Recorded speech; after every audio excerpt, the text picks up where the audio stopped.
Hey, YouTubers, thanks for joining us. We run backwards.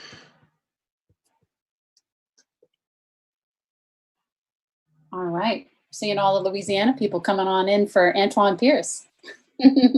Nice. We're excited to hear about how the campaign's going. And so we're on now and live? Yep. All right, so welcome to Sunday Night Live, everyone, for Humanity First Weekly Update and Candidate Spotlight. The Humanity First movement has a vision where in the future of a data-driven government that prioritizes intrinsic human value and quality of life. Tonight, we will have an update on our interim board elections, an actions update on Humanity First Day, Basic Income March, and going on with phone banking updates. Okay, and finally, our candidate spotlight tonight will be Antoine Pierce.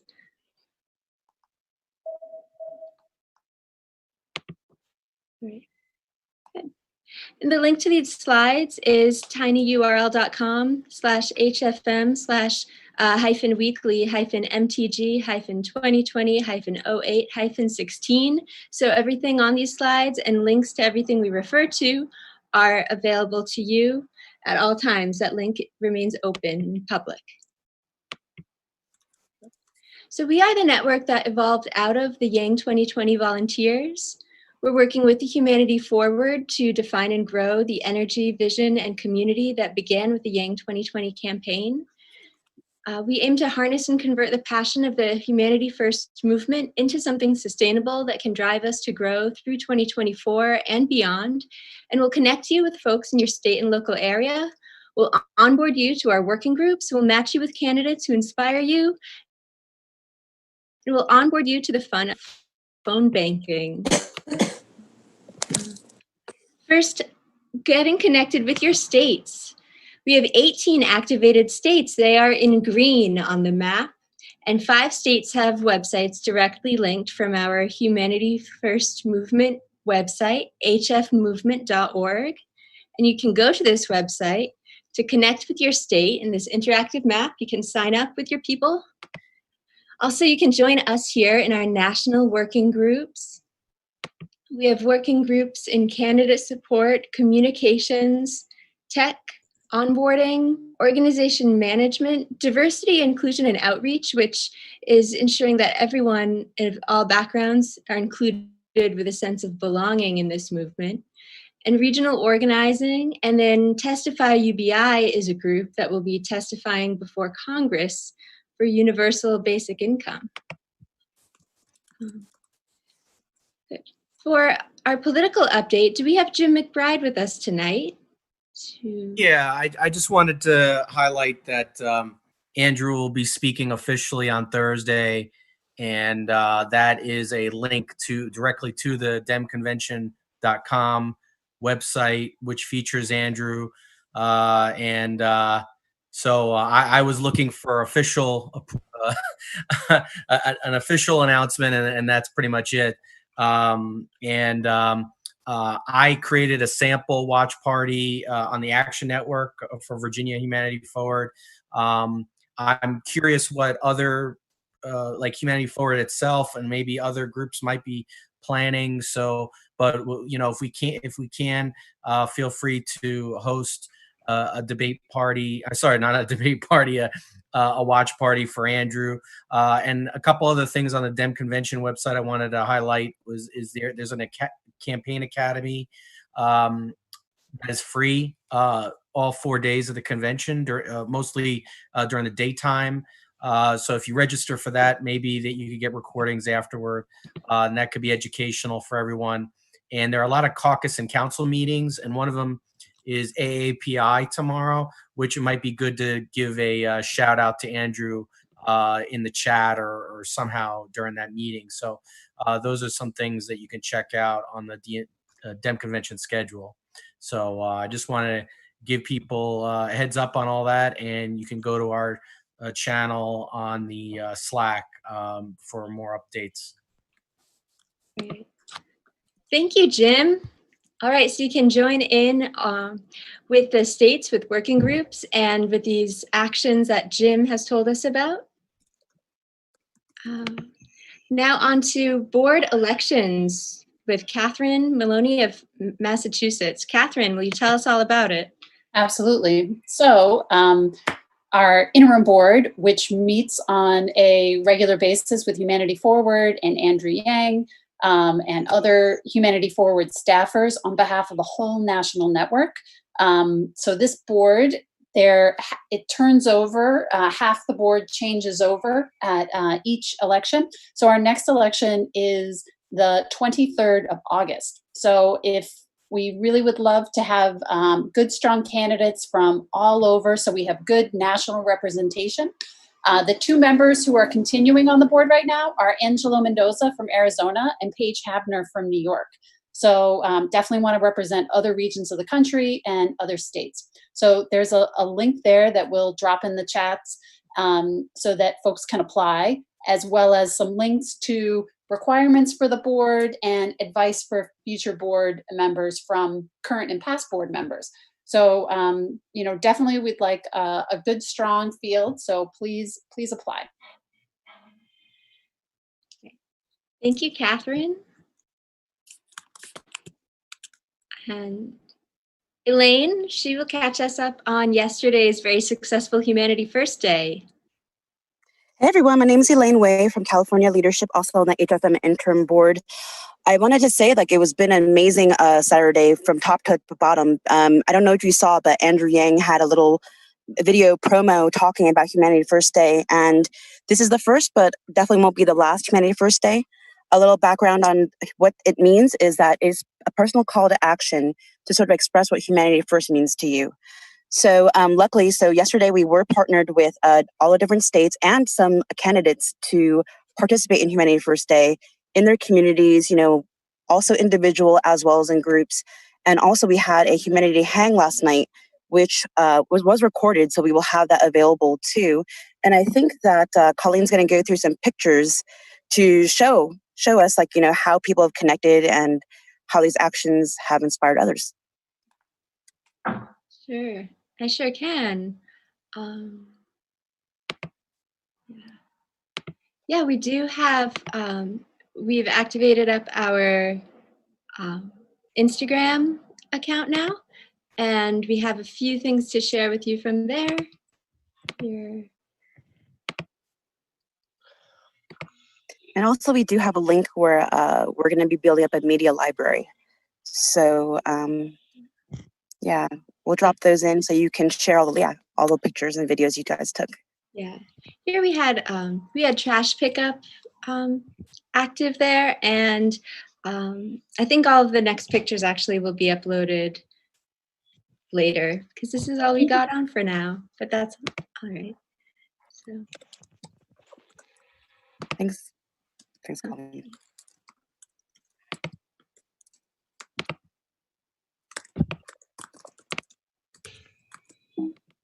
So of course we can always improve on Humanity First Day. So again, this is not going to be the last one. We'll improve on our distribution, our outreach, getting more partner organizations involved, because Humanity First is not only Yang Gang related. It originated from our movement, but we also want to make sure everyone else is, who is aligned in Humanity First is also participating in these positive impacts. So, all right.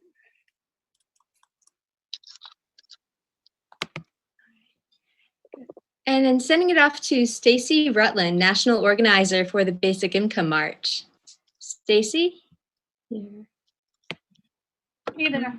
My dog was just barking like crazy. Hopefully I got her out just in time. So are you, Colleen, are you going to share the slides, or I'm happy to have just an open conversation about it as well. Yeah, I can bring up the slides for you, Stacey. Okay, cool. So this year's Basic Income March, this is our second annual Basic Income March, and it's shaping up to be a great one. We have more than 20 cities in the United States that are currently on the map and in the process of organizing. This year, because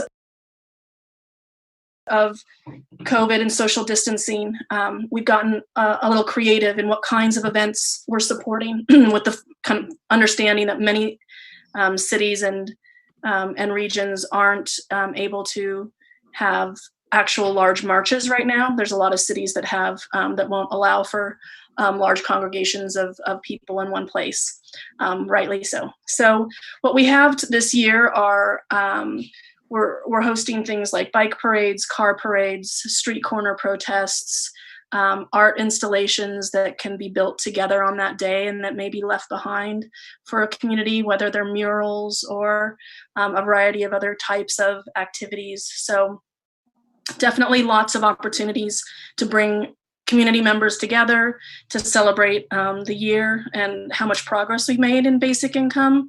Certainly UBI is a much more kind of commonly understood and known term. We've had way more people in Congress actually talk about UBI. And of course, with COVID, a many number of them have actually supported an emergency UBI to address the economic fallout of the pandemic. So we want to make sure that we have an opportunity to come together with as many cities as possible and really kind of mark the year and celebrate together, as well as kind of bring together and ignite the grassroots to do the work that we know we need to do to get us through this election cycle and get as many candidates over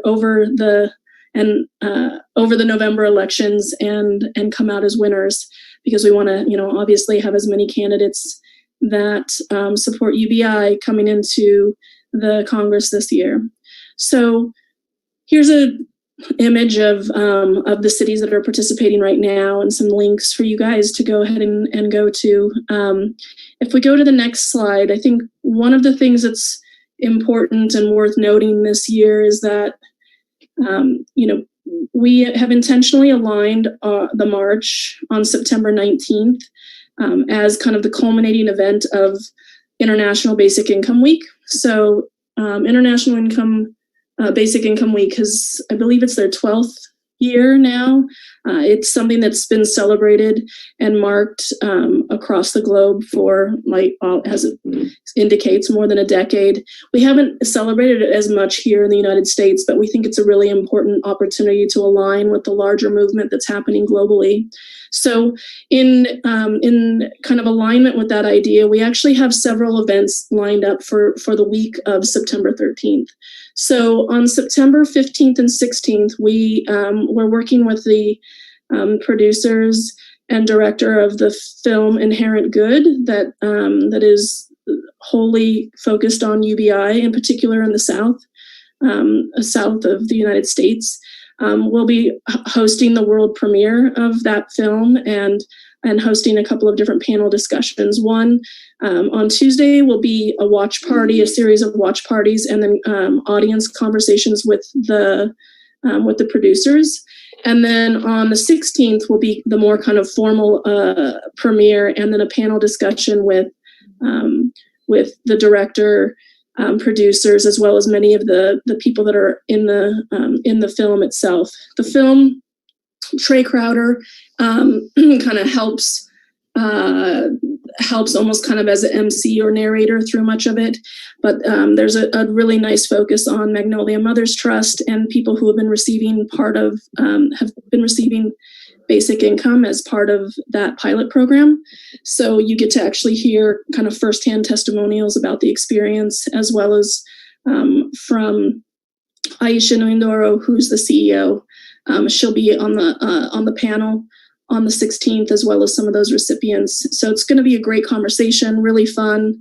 I know it'll be a great opportunity for everybody to kind of get excited and hear more about from the pilot perspective, and then of course bring that energy into the 18th and the 19th.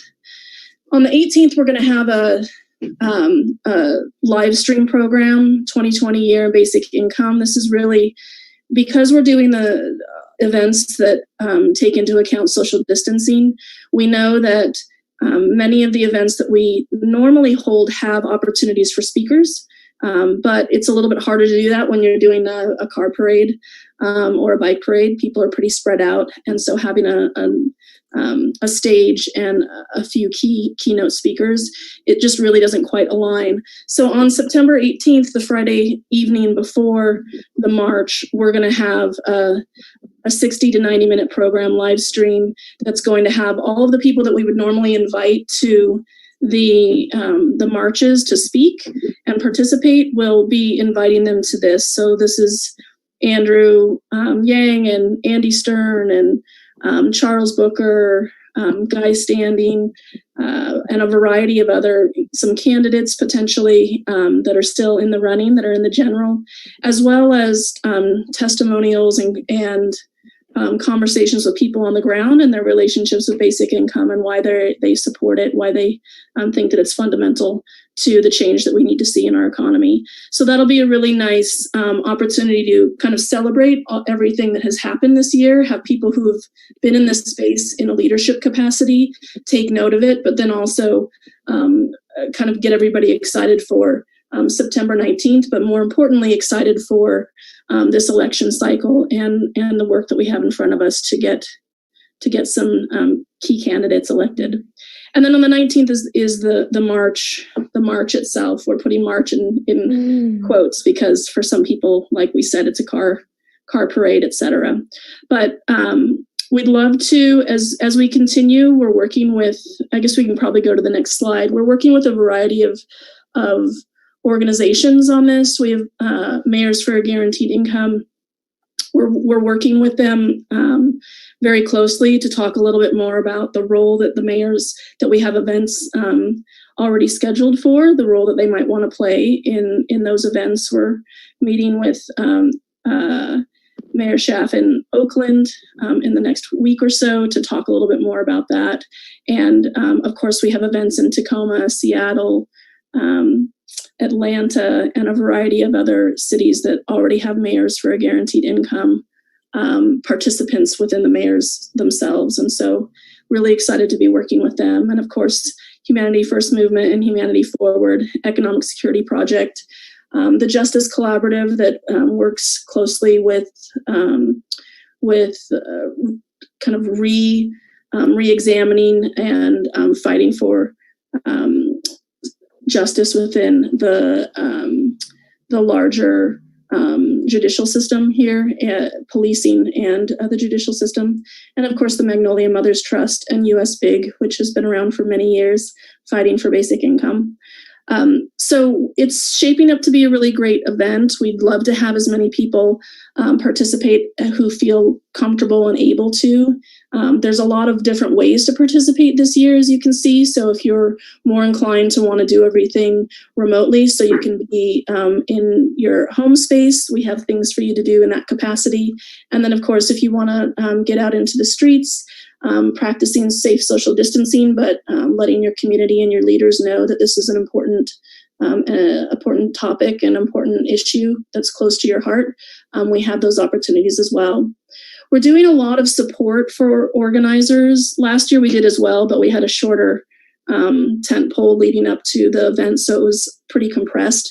This year we've had 3 months together to be organizing. And so if you don't see an event on the map near you and you're interested in having an event, don't hesitate to reach out to us. If you're feeling particularly brave, you can actually just go and sign up to host on that map view through Action Network. There's a I want to host button, and you can just go ahead and set up an event. We have meetings every Monday evening, and they're pretty rockin' meetings with a lot of organizers all together. We've created a wide variety of tools, from project management tools to all of the assets that you might need. We're paying for signs to be printed for cities so that you don't have to have any out-of-pocket costs. Social media kind of calendar and all the assets you could possibly need to be able to promote your event. So definitely would love to see you there, would love to see you participate in whatever way makes sense, and stay tuned as more and more comes your way around being able to sign up for some of the specific events earlier in the week. Good. Thank you, Stacey. That was wonderful. I can't believe the film feature that you're premiering. So we're moving on now to Colleen, beforehand, can we just announce that Michael Tubbs, the mayor of Stockton, is going to be speaking during this week. And I posted in the chat that he's giving a speech on guaranteed income on Thursday at 11 a.m. Central Time, and then we can share the Zoom link. So if anyone wants to kind of support or find out more about that UBI trial that Stockton is doing, that will be another watch party. But it was kind of related. Yeah. Yes. Well, and that aligns with. I don't want to get too far off of all of the things, but we're working together with Humanity Forward on Thursday. There is like Jim mentioned earlier, there's a whole slew of caucuses this week for the convention, and there's a poverty caucus Thursday midday that we actually have a whole kind of event around. We're hoping to get as many people that are supporters of basic income to participate in that, to be participating in the chats, to be making sure that basic income is a significant part of the discussion. It's a really important opportunity for us to have a direct line to the DNC. And as later that evening, Andrew is speaking. So it's a really great opportunity to have Thursday with Mayor Tubbs, the Poverty Caucus, and then Andrew to really be a day of UBI. And so lots to do, and also lots of opportunities to try to continue to push mainstream politics in the right direction. Fantastic. All right.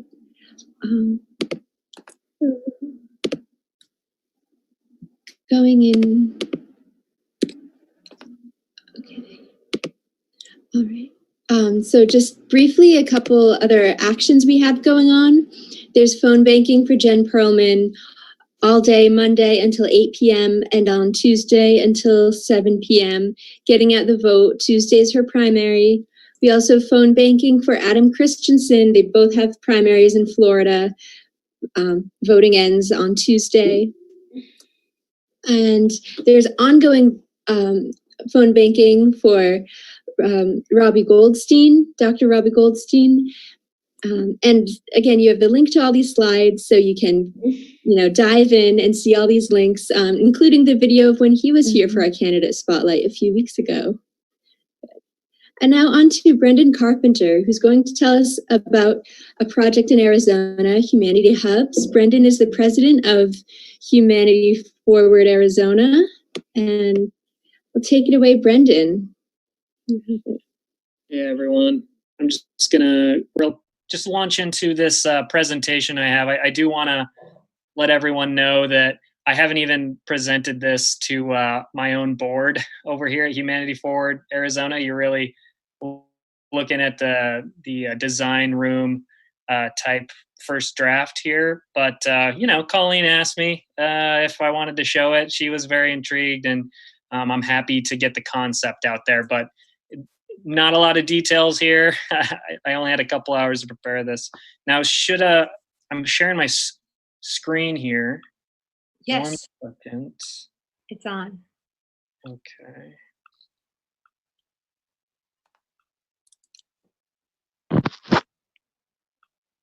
There we go. Yeah, no, this is great at this stage to be talking about concepts and ideas in development. This is how other states build ideas off of what other ideas are generating. Yeah. Well, I hope you like it as much as I can. And well, this is working perfectly until just now, but this is a little bit smaller, but okay, here we go. So yeah, this is the Humanity Hub proposal. I have been networking with people around the country about this idea, but we're gonna start piloting this in Arizona. In my ideal world, we would have lots of different states collaborating on stuff like this and then working to bring them together, because the larger the network, the better this is going to work.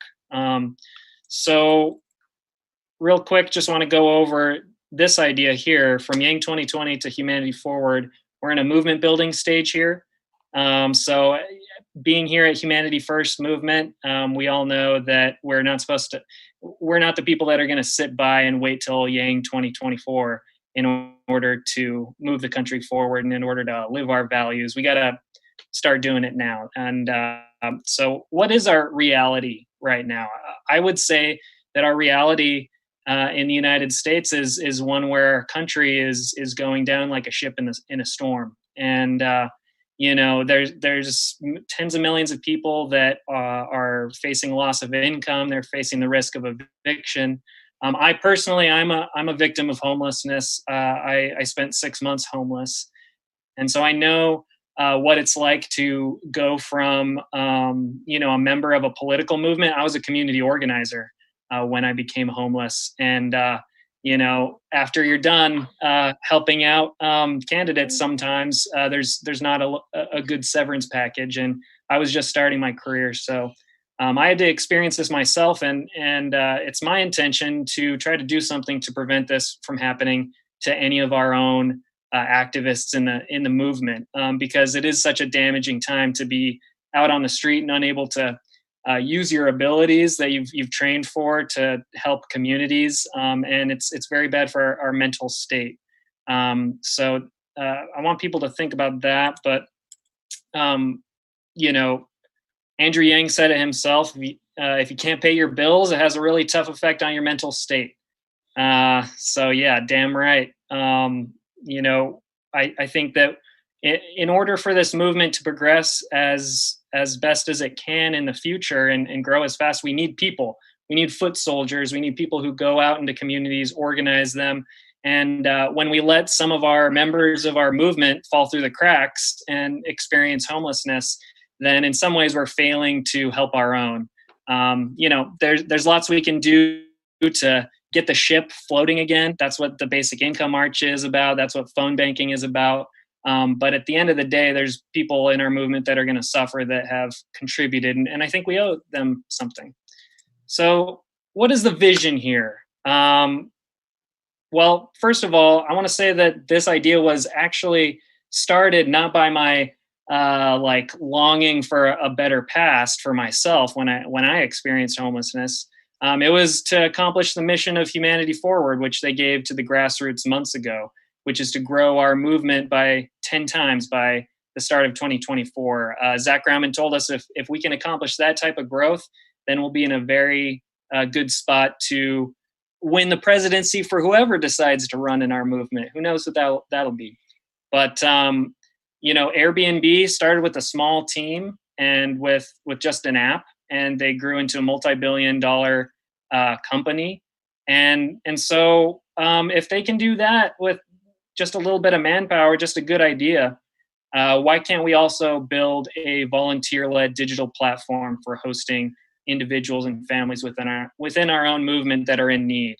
So I'm going to explain a little bit about how I see this as progressing in Arizona, what we could actually set up. So from right now we're doing a lot of hangs. COVID-19, it's important to social distance. It makes sense that we're all home on our laptops. By the way, people in poverty generally don't have Wi-Fi or computers or anything for this. So they're out on the streets right now, potentially some people who really sympathize with our ideals. They can't join us in this meeting. So, let's reach out to these folks. But as resources become available, as participation increases, as the pandemic ends, we can establish a network of humanity hubs, which are rented, owned, or donated space to store materials, host training events, and workshop projects.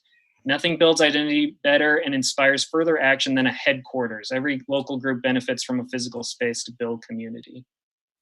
And one best case model here for the Humanity Hubs is our very own Arizona Yang Gang HQ, which was donated to us in the fall of 2019 by Judy and Mike Onghai.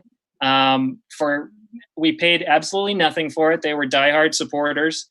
A beautiful studio in Phoenix that had a big space for events. We did trainings there. We held our materials there. We had our Veterans Day barbecue there. So find yourself some friends in the movement like Mike and Judy that can set you up with some real infrastructure. It's really a force multiplier for your group wherever you're at. So that's the best case model. What is a more scalable model? Because there's not going to be like-minded people with lots of resources and office buildings organized everywhere. So Yang Month. What we did in Yang Month is we had volunteers and supporters in the movement host hundreds of people who came from outside the state to live for at least a month. In most cases, it was only a couple weeks, but they actually lived in the homes, and then they went out during the day and knocked doors and spread the word of Humanity First and for the Yang 2020 campaign. So this is actually a scalable model. But it was very ad hoc during the campaign. So I'm looking to institutionalize this model a little bit more and give it more of a systemic, guardrails, so we can have more legal protections, safer protocols, and expand choices. So part of this initiative is going to be recruiting volunteers who can let our organization, our chapter, keep materials in their homes. And then also on the regular host trainings and events and everything. So this isn't for helping the homeless so much, but it's really important to start with the Humanity Hubs in order to let you do a lot of other great things in your chapter. Now I want to point out to a model for Humanity Hotels, which is a later phase of this project. And I'll get into that timeline here at the end.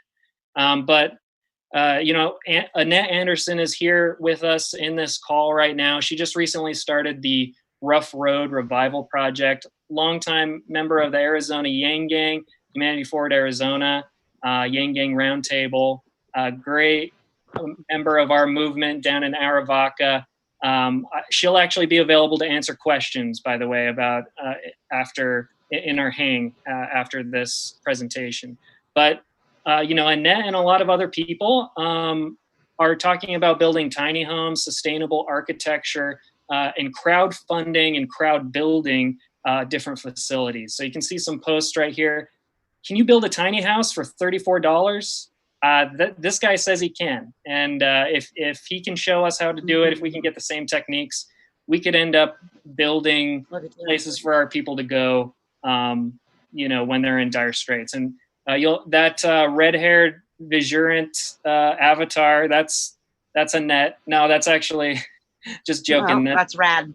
That's Rad Max.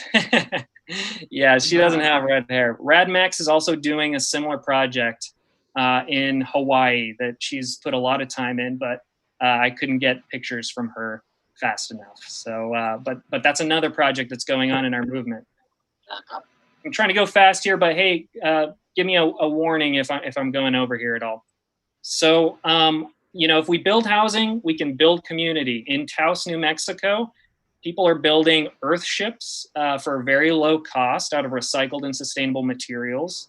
And they're beautiful, beautiful structures that they're teaching people how to build every day. So we can gain those same skills. Sand, bottles, and tires, they're literally dirt cheap, but they can be used to build magnificent structures. So why can't we make an investment for our movement so that later on, years down the road, maybe we can protect our members a little bit better by having actual infrastructure. And here's some beautiful pictures of some of these Earthships. That overhead photo there is the community in Taos. And we have a lot of land here in Arizona, at least, where we could be doing these same kind of projects for our movement. I'm wrapping up here, but there's 3 phases as I see it, and this plan can be changed around. In phase 1, you build up the Humanity Hubs because it's less of an ask, and you'll get more recruitment that way. It's you got to start with what you can do now, and start building up that system, that network of Humanity Hubs, and see what your members will be able to help you out with. And then in phase 2, we'll go out to recruit supportive landowners, and we'll begin using their property in some situations, in other situations not, but as Humanity Hubs, so that our volunteers and members can circulate through there and do outreach in the community.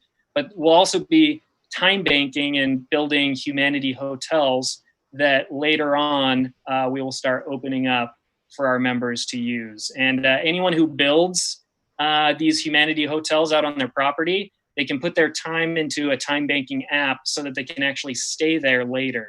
And we'll use these time credits over time to build up a network of service providers and members who are trading their talents and their skills and building up a real network of activism and community through this. And how are we going to accomplish this? I'm doing a lot of research. I decided in the end I'm not going to show you any of the budgets we've come out with or the materials or any of the specifics. But here in Humanity Forward Arizona, we use the RTMI method. This is something I invented.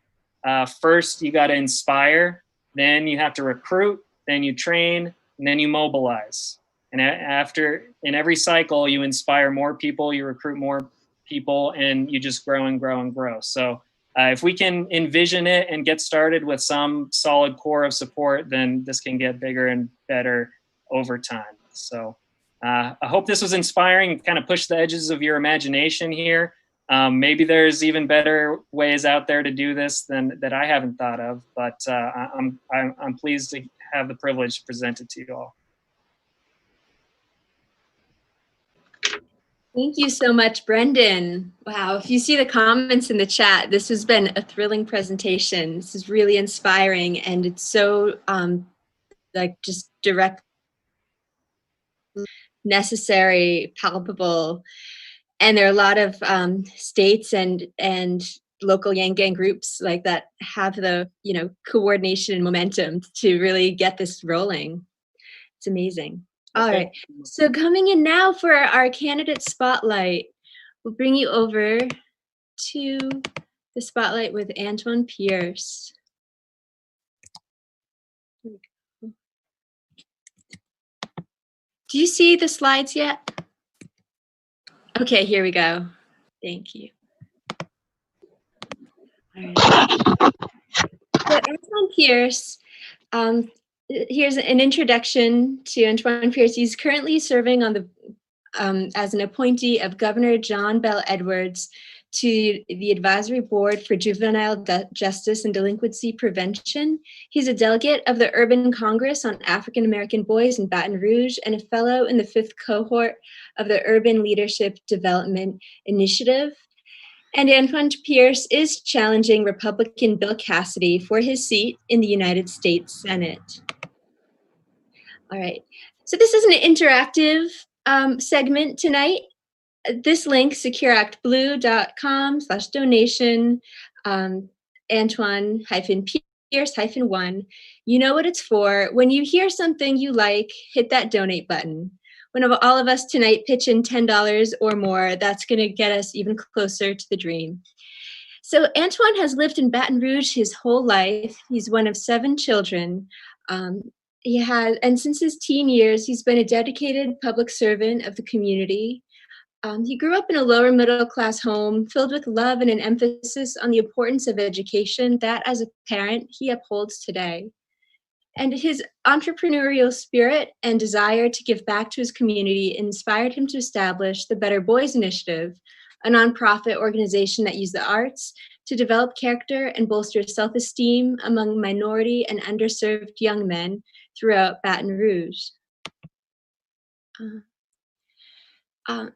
Throughout his life and travels, he's had many opportunities to meet people from all walks of life and socioeconomic backgrounds, and he credits these interactions for the genuine compassion for humanity for which he is known for. Antoine believes that his efforts in the community will instill a sense of pride, self-worth, and determination in the youth, which he hopes will inspire them to set their goals and pursue their dreams. This work reflects his commitment to the use of innovation and creativity to spur economic growth in Louisiana.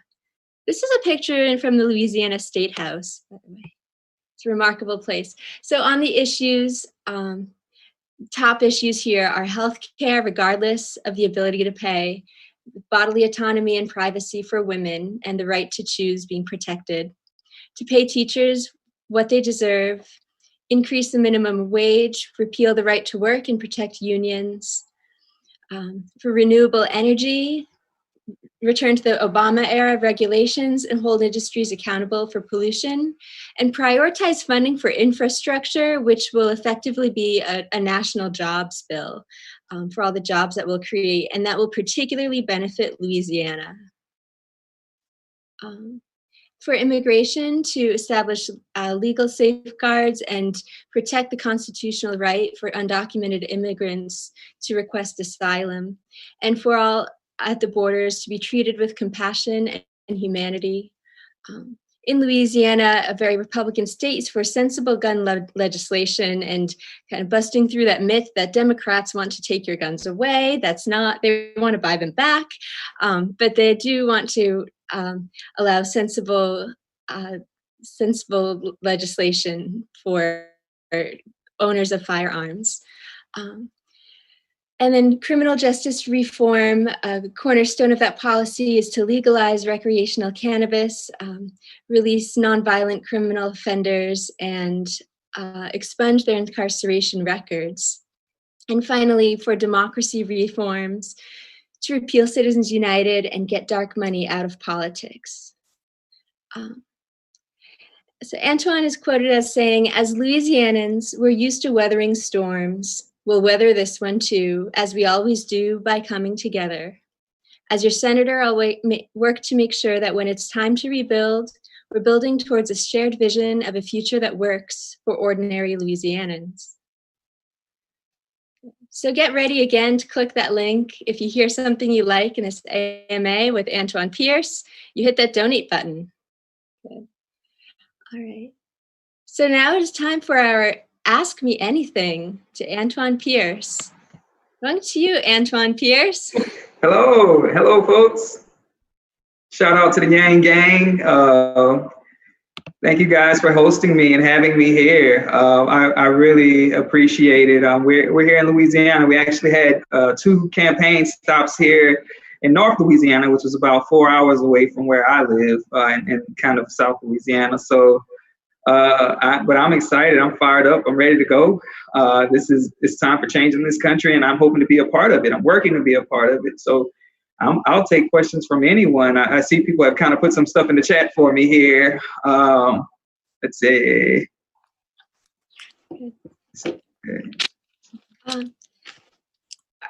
Are you looking at the live stream chat? The YouTube chat? Yeah. Someone had made some suggestions, but I'm open to take questions from you all.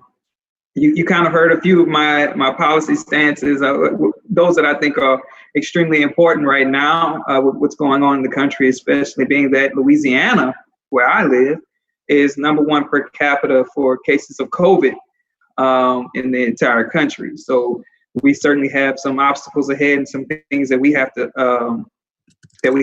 endure, but we're going to get through it. And I'm working to be a part of that. So you guys have questions, I will definitely take them at this point. I've got a question for you. Okay. So just when you were kind of coming up, what was it that first got you to feel like, okay, politics is the place where I want to kind of apply myself and make the difference? Like, what inspired you to get started? Well, what's funny is I never actually wanted to go into politics. I started out as a community organizer, working to educate people about the importance of voting and about civic engagement and what each elected official does. Because what we found is that when we were talking to people in the community, we would ask them, well, what is your metro council person, or that's what we have here, but what does your city council person do? And most people don't know. They know a few things, but they don't know the extent of their jobs. So what does your state representative do? I have no idea, unless it's something that's really, really pressing, but they don't know about the nuance of those jobs and how important their decisions were. So I decided that I wanted to offer free classes to people. We would host them in the local library, and people would come in and learn about these positions and what it is that they do. So I ended up going to Louisiana State University, a big Go Tigers to the Tiger fans out there. No one cares. Okay, so, but no, I ended up going to school. My master's degree was in public administration, the concentration in public policy. So I really wanted to use my education, understanding the language of policy, but also understanding the language of community and understanding how to break those things down and monitor the outcomes and understand how these particular policies going in are going to affect our bottom line. So I wanted to bring people kind of into the fray and help them understand the actual impact of these policies and how they're going to affect our community. So that's what made me go into politics. I was just dissatisfied with what I saw in our local races, what I saw in our state rep races, and certainly what we see in Congress now. I was just extremely dissatisfied with it. I think most people don't see a government that works for regular people. And I wanted to go in and say, hey, not only do I want to work for regular people, I'm one. So I think if there's anybody that has an ear to the ground to our situation and our circumstances, is someone who lives here. So I wanted to go in and I wanted to get involved and be a voice for my community.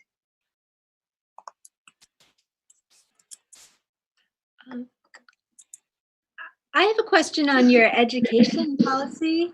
It was fully funded K through 12. So is that shifting from having local property taxes in towns and states funding education to federally funded education, or what's the intent of that policy?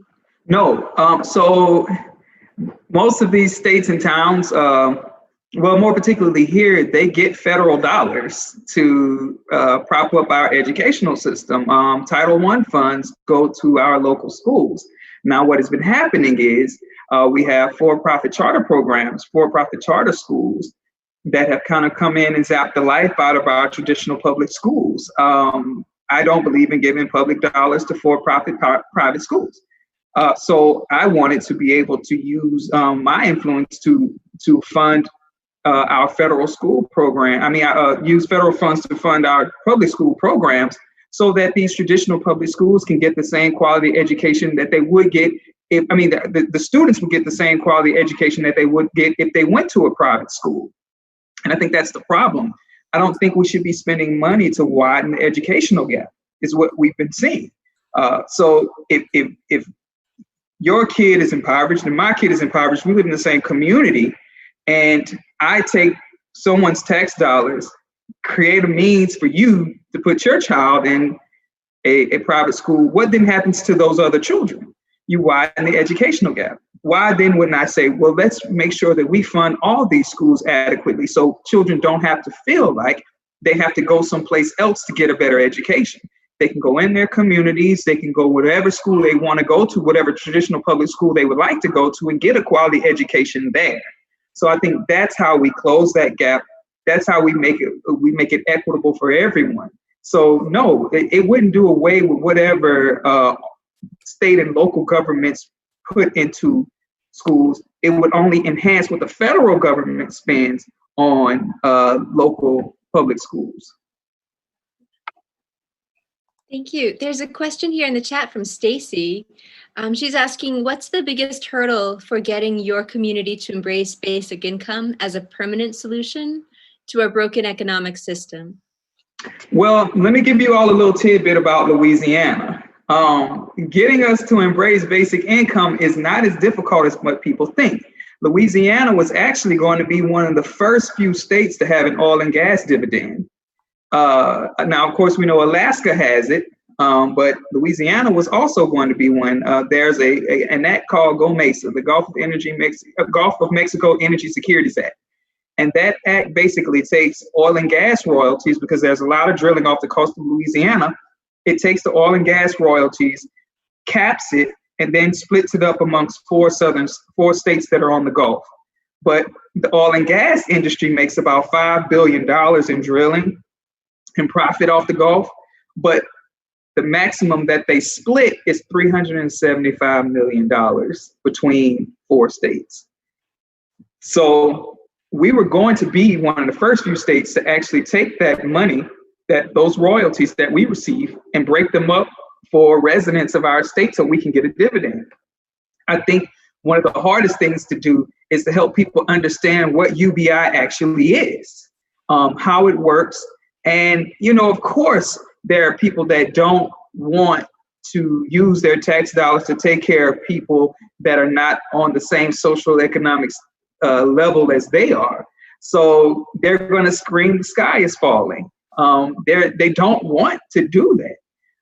They see it as quote unquote socialism. We've heard that word kind of thrown out there, which is not what socialism is.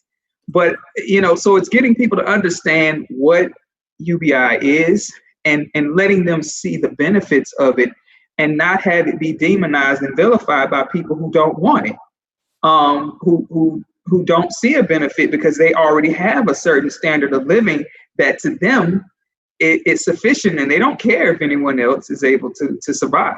So, but we've been really talking about, especially now with Louisiana being, like I said, #1 per capita with COVID cases, there's no moratorium on evictions. 400,000 people in my state are unemployed. So they're understanding more so now the importance of a UBI, because if we had that here, then we wouldn't be worrying about evictions. We wouldn't be worrying about food insecurities. We wouldn't be worrying about food deserts in certain communities because people will have a standard of living that they would not otherwise have. So I think it's easier to drill it home now because people say, wow, that extra $2,000 per month or whatever it would be really come in handy right about now, especially with Congress being on hiatus while people are facing evictions with no moratorium. So that's what we've been doing. We've really been driving it home by telling people, hey, think about how much better your life would be if that $2,000 a month was guaranteed even during COVID. So that, but before that, it's very difficult when life is good. It's hard to get people to see, but we've been really doing our best to drill it home now.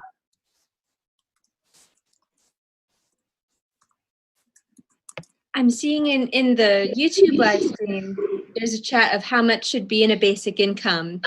Did I hear you? Did you say 2,000? Well, I mean, you know what? I think I say a projected $2,000 a month, but it could be $1,000, $1,500 a month. I think what the focus is going to say, listen, we need to be making sure that every single person has a living income per month, and we can sit down and debate about what that formula is. I say $2,000 a month because here in Louisiana, I can't speak necessarily for the rest of the country, which is why I'd be willing to sit down at the table. But I think that that's reasonable. The average income here, the median income in Louisiana is $25,000 a year. That's the median income.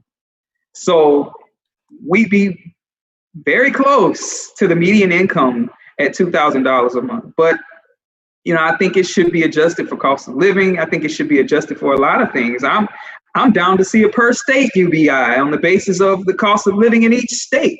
But I think we can talk about those things and come to the table. But yeah, for sure, I can't see it being any less than $2,000 a month. That would be an insult, really. I'm seeing Catherine has follow-up questions on UBI, and Brendon has a question on voter suppression. So let's start with Catherine. Do you want to ask your questions, please? Oh, yeah. I just wondered, is the amount that you talk about, if it's successfully passed and somehow gets through kind of the misinformation being spread to kind of keep it unpopular, would it be, this is an annual payment, royalty payment, and would it be parting out 100% of the payment, or would it only be parting out part of it and putting part of it into a fund to get ready for the day when, there is no oil to sustain that? Well, in my vision, we're moving away from fossil fuels altogether. Now, of course, I think, I've lived here in Louisiana my entire life. I know that oil and gas will always be with us, but I think we have to be thinking in terms of the future, of how we can move away from from these really disastrous forms of energy. Because one thing people don't know about Louisiana is that we lose about a football field size piece of land per hour here on our coast. So those old maps that you look at, we're just now starting to mitigate the coastal erosion from climate change and from climate change really caused by the fossil fuel industry. And they know it too, because they commissioned studies on their own pollution, and they found that it was creating climate change, and they hid. Oh, this is all a quick Google search. But I think what we need to be doing is moving towards renewable energy. Our neighbor to the west, Texas, leads the country in wind power. Louisiana can do it too.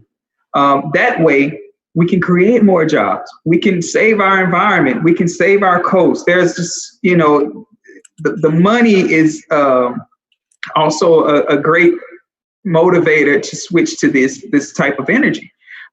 There are a lot of things that we can do, but certainly as far as the UBI is concerned, I was thinking more in terms of as long as they are out there drilling and polluting the water and polluting the air, then for sure we need to take those caps off, because again, they make about $5 billion in royalties out there drilling oil, polluting the air and polluting the water. So what we can do with that money is take it and give it to the folks here that are suffering, that are drinking this water and breathing this air, and let them decide how they're going to provide for their families.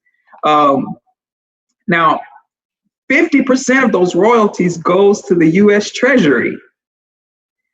I say this all the time. When you own the referees, you never lose a game. The fossil fuel industry owns the referees. Why would they take 50% of the royalties from the fossil fuel industry, allow them to cap it, and then give 50% to the US Treasury, when the Gulf Coast states are the ones that are taking the brunt of the damage that they're causing to the environment? Well, because they own the decision makers. So we have to get people in place that say, no, we're not going to let you do this to people. We're not going to let you do this to the environment. We have people that say, your money is no good to me. I care more about my community. I care more about my state. I care more about my children, the future of my state and what will happen to it. And your money is no good here. As a matter of fact, I'm going to use that revenue to start moving, subsidizing renewable energy. So definitely, I mean, since they're still here, let's get that money. But I think we need to be making sensible decisions about how we're going to move in the future. And even a clean energy UBI would be sensible as well. If we can get that wind power UBI, we'll take that too. So, but all those things, of course, are futuristic, but we need to be thinking in terms of what we're going to do in the near future. Yeah, fantastic. It really boils my blood hearing about all this corruption, especially with the fossil fuel industry, seeing as it gets rich off of destroying our earth and our communities. I just wanted to ask this question about corruption. Voter suppression, really big in the news right now with all this federal interference with the Postal Service. Is that a threat? Do you see that as a threat in Louisiana? And how can we prevent that? What changes can we make to ensure that our elections are safe? Yeah, it's a threat in Louisiana. It's a threat in every single state in this country. When you have Donald Trump seeking to undermine our Postal Service, the Postal Service is not in the profit-making business. And I think what we have to understand is that Donald Trump uses the Postal Service to cast his votes, and so does his entire administration. So yes, it's a threat. I think what we have to do, and what states can do to get around what Donald Trump is trying to do, is extend polling times, extend early voting, open additional polling locations, fund policies that allow for vote by mail in their respective states. But surely what Donald Trump is doing is I mean, he said it, he's admitted that he is attempting to undermine our United States Postal Service to avoid having universal vote by mail be implemented across the country. Unfortunately, there are some states that just outright reject his attempt to sabotage and are funding their own programs. He does not have the authority to decide how states implement their voting. Now, he can try to make it extremely difficult because the United States Postal Service, well, they've already tried it under the Bush administration by putting undue burden on them, forcing them to pay out just ungodly sums of money to cover insurance. But I think at the end of the day, what he's attempting to do is just blatantly egregious, and he's admitted to it. But states do have a workaround. He can't decide what states do. But I think we should be, as a collective, encouraging our state reps, the secretary, to work with the Secretary of State to pass policies quickly to make sure that they are extending early voting, that they are opening additional polling places and making sure that these polling places are available even to rural voters. But also extending vote by mail.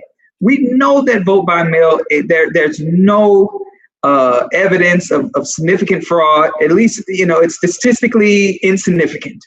So it hasn't been enough to change the outcomes. And we can address fraud if there be any, but there just isn't. So we know that this is just fear mongering. We know that this is a fear mongering tactic to try to discourage people from getting involved in this process when we should be doing the opposite. We should be making it easier for people to vote, not more difficult. So surely, all of our respective states, we can encourage our Secretary of State and our state reps to work together to expand voting rights and not reduce them.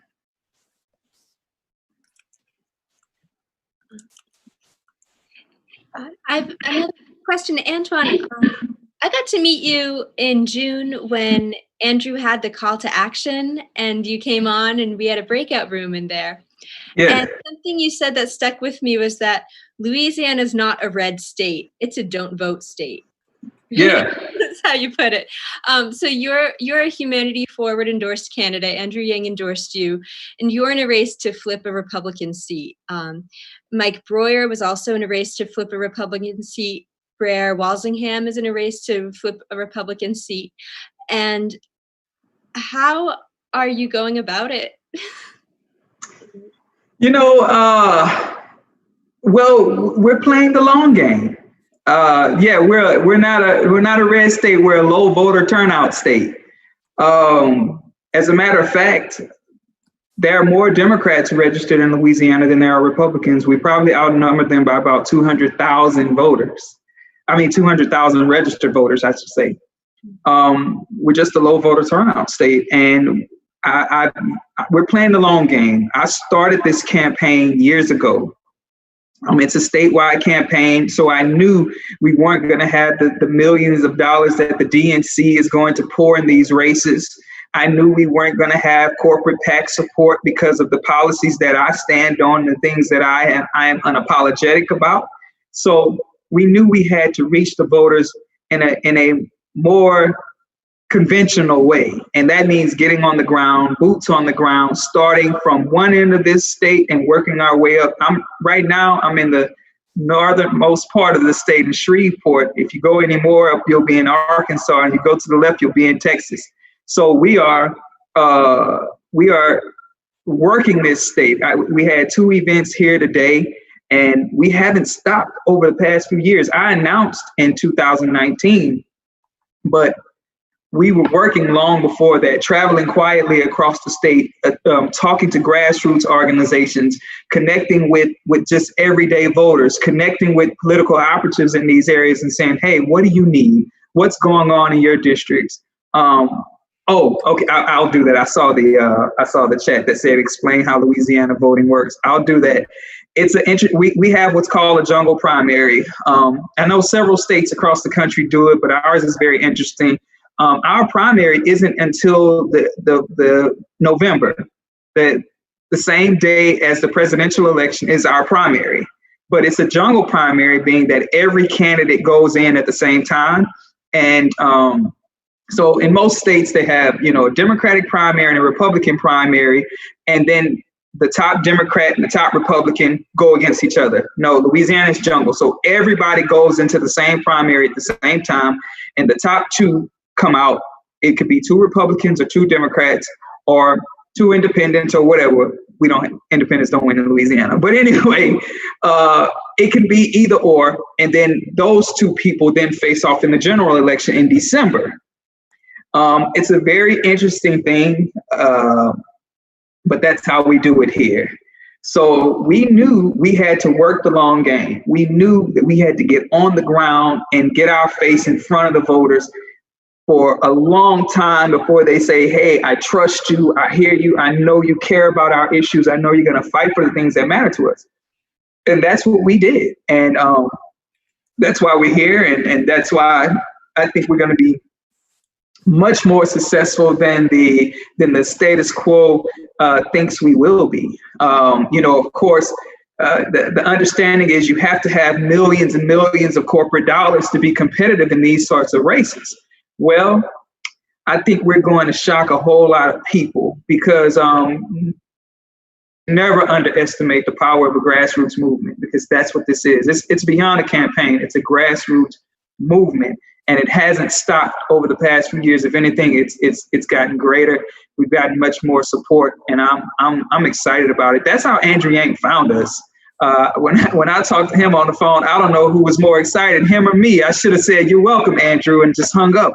But I think, that's where we are. I'm excited. I'm fired up about this campaign because I know it's speaking to the needs of everyday people.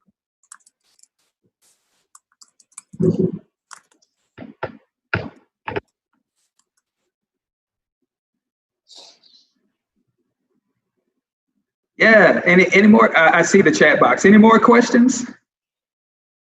Can you guys hear me? Yeah, there's a question coming in from the live stream on, so you're an artist, a musician, a writer, and running for office. And it's asking, the question is about how does this other background or other side of you influence or play into your political journey? Well, I don't know. I think they're two separate passions. I'm also very passionate about fishing, but it doesn't really do anything about my political life. Maybe gives me an escape from politics, but I think it's just another passion. It's just something I enjoy doing. It's something that I get sort of an emotional release from, but maybe the public speaking. I benefit from that. I don't really get nervous or feel any kind of way when I'm speaking in public. So maybe I benefit from my dramatic arts background in that. But other than that, I think it's just a passion.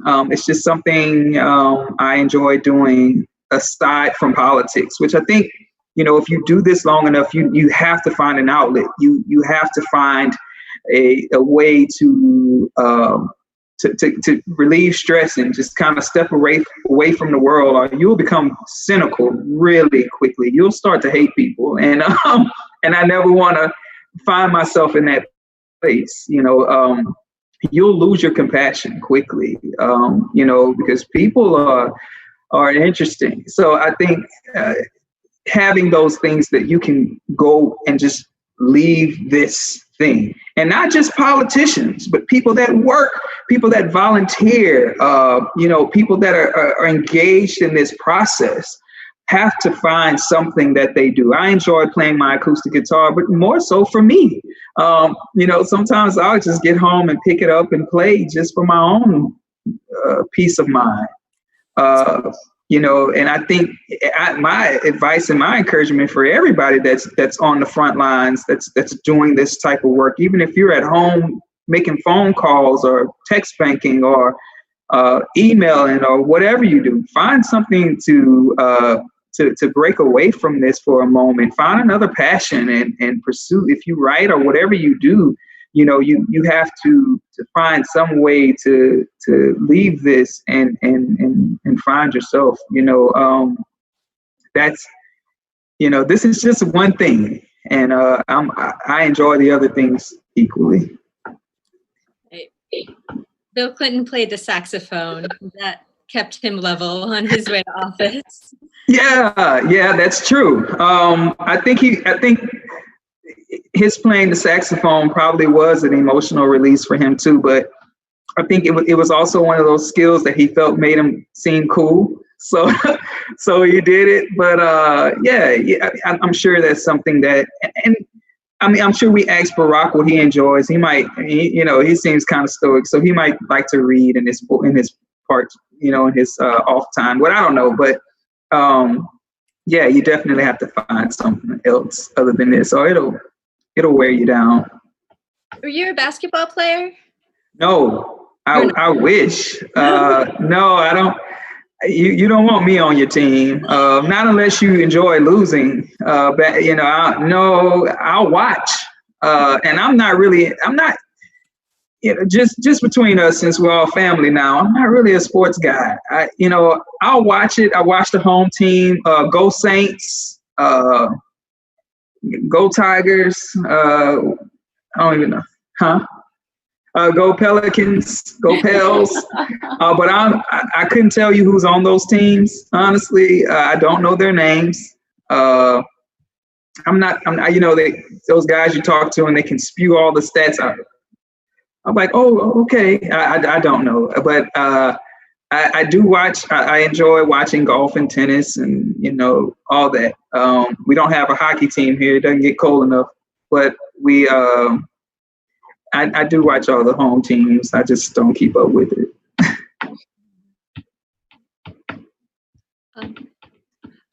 Do you have any other questions wrapping up tonight? Don't be shy. You can drop it in the chat if there's any. Angelo? Yes, Angelo Mendoza. What is the biggest challenge you're currently facing on the ground level, and how can the Yang Gang help? Well, COVID-19 is really hurting us on the ground. Now, here's how you can help. We have phone banking and text banking set up. If you can't do that, you can donate. And that donation helps us reach people here in Louisiana. And whatever you can give works. I know these are hard times for a lot of people. People are out of work. We will take the kind that jingles, but we rather the kind that folds. But these are hard times, and I respect that 100%. So most of our donors are small dollar donors because they just believe in what it is that we're trying to do here. So some of the biggest hurdles that we're up against, of course, we're up against the DNC wall here. They sort of dropped in their candidate at the last minute in our campaign. I mean, in our election, they literally dropped him in 30 days before early voting. So we're up against that. But they cannot underestimate what it is that we're doing here on the ground. But COVID makes that very difficult. So if you want to donate, if you want to phone bank, we have that available too. Now, of course, we're in the Central Standard Time Zone, but I know that there are people on the East Coast, maybe some on the West Coast, wherever you may be. And so we don't like to tell people when to do it. We just ask you to do it and help us to reach voters across our state whenever you can. She said Louisianans are so friendly. Yeah. Don't make me lie. Some of them. I think people kind of have this misconception about Louisianians, and I laugh about it because we go places all over the country. I travel a lot. And I tell people I'm from Louisiana, and no one has ever heard of Baton Rouge, which is where I'm from. Everybody's like, they regale me with some story about New Orleans, and I'm gracious. I just listen. But everyone knows about New Orleans, and I'm like, that is not. Those people are tourists too, most of them. So some people are nice. But it's not it's not what you see on TV, how you like your tea, honey, sweetened or it's not like that. It's, people just kind of, it's not like that. Catherine, you have a question here?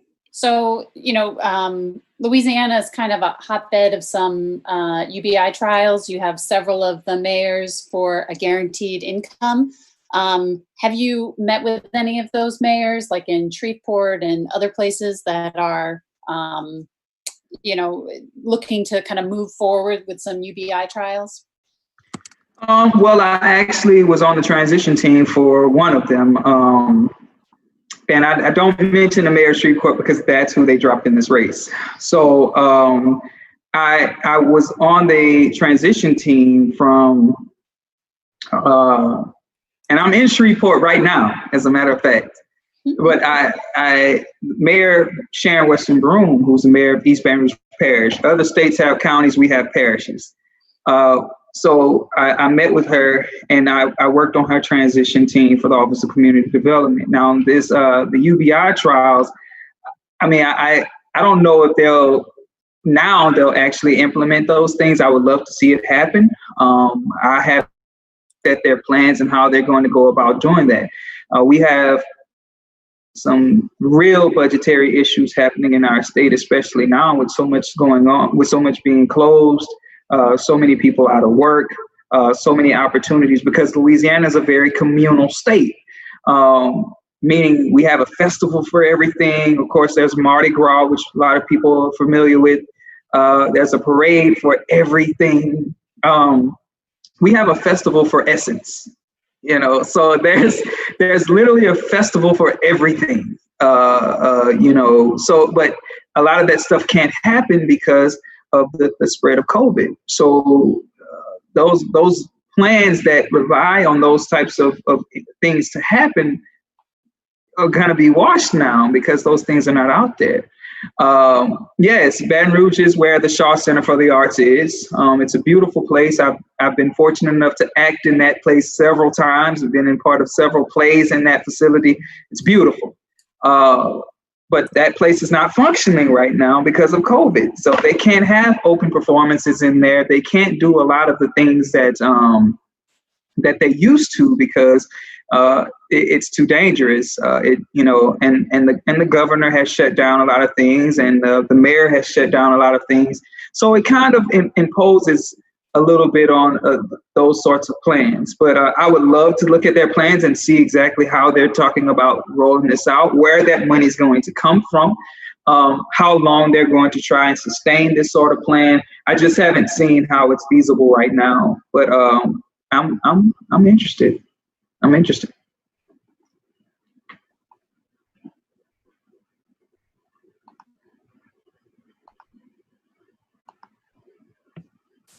Ooh, one more question. Actually, there was a question in the chat that was about your favorite Supreme Court justice, living or dead. Well, are we talking about federal or state Supreme Court? Or does it matter? Let's go to state. It matters.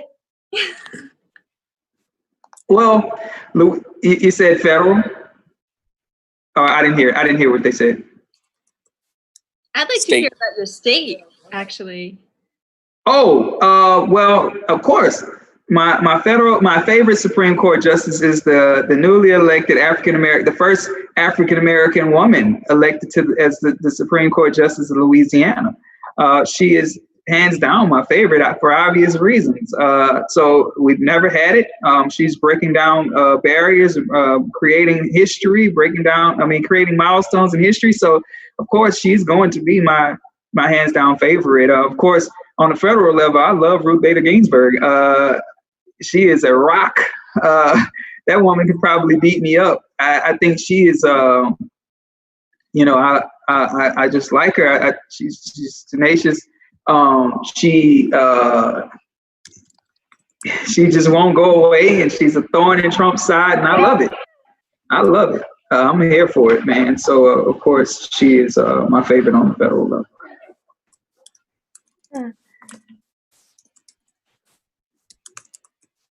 I like Sotomayor too, by the way. I like her too.